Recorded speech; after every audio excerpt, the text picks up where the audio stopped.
ভাবুন, যদি বাংলাদেশের প্রতিটি নাগরিক একজন সৈনিকের মতো প্রশিক্ষিত হয়, যেখানে প্রতিটি মানুষ নিজেকে অপরাধীদের হাত থেকে রক্ষা করতে পারে, অন্যায়ের বিরুদ্ধে লড়াই করতে পারে, এমনকি যুদ্ধকালে দেশের রক্ষার জন্য প্রস্তুত থাকতে পারে। এটা কি শুধুই একটি স্বপ্ন নাকি সম্ভাব্য বাস্তবতা? সম্প্রতি বাংলাদেশের জেলা কমিশনারগণ প্রস্তাব করেছেন যে নাগরিকদের সামরিক প্রশিক্ষণ দেওয়া হোক। যদি এই পরিকল্পনা বাস্তবে রূপ নেয় তাহলে কি হবে? বাংলাদেশ কি ইসরায়েলের মতো সামরিক শক্তিতে রূপ নেবে, নাকি এটি আরও বিশৃঙ্খলা সৃষ্টি করবে? আসুন বিশ্লেষণ করে দেখি।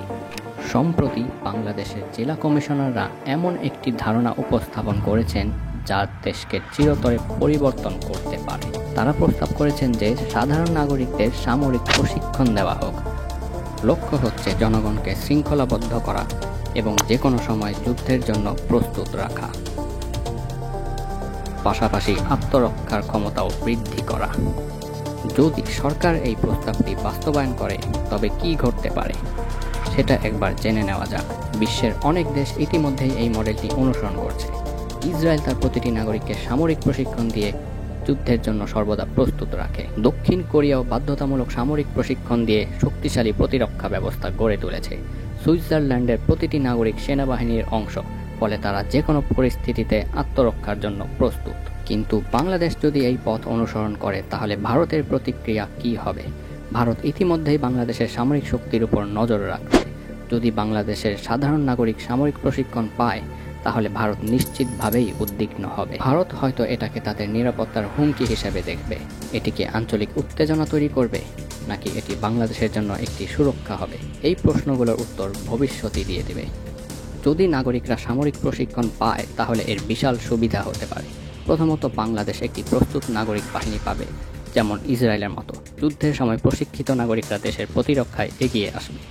দ্বিতীয়ত, অপরাধ কমবে। ছিনতাইকারী, অপরাধী ও দুর্নীতিবাজ পুলিশরা প্রশিক্ষিত নাগরিকদের কাছে সহজেই হার মানবে। তৃতীয়ত, জাতীয় সংহতি, শৃঙ্খলা বাড়বে। সামরিক প্রশিক্ষণ দেশপ্রেম, দলগত কাজ ও দেশের প্রতি শ্রদ্ধা তৈরি করবে। কিন্তু এখানেই শেষ নয়। প্রতিটি ভালো বিষয়ের একটি অন্ধকার দিকও থাকে। সামরিক প্রশিক্ষণের ফলে যদি অপরাধীরা তাদের দক্ষতার অপব্যবহার করে, যদি ভুল লোকেরা প্রশিক্ষণ পায় তাহলে অপরাধ আরও সুসংগঠিত হতে পারে। রাজনৈতিক দাঙ্গাগুলো আরও ভয়ঙ্কর হয়ে উঠতে পারে।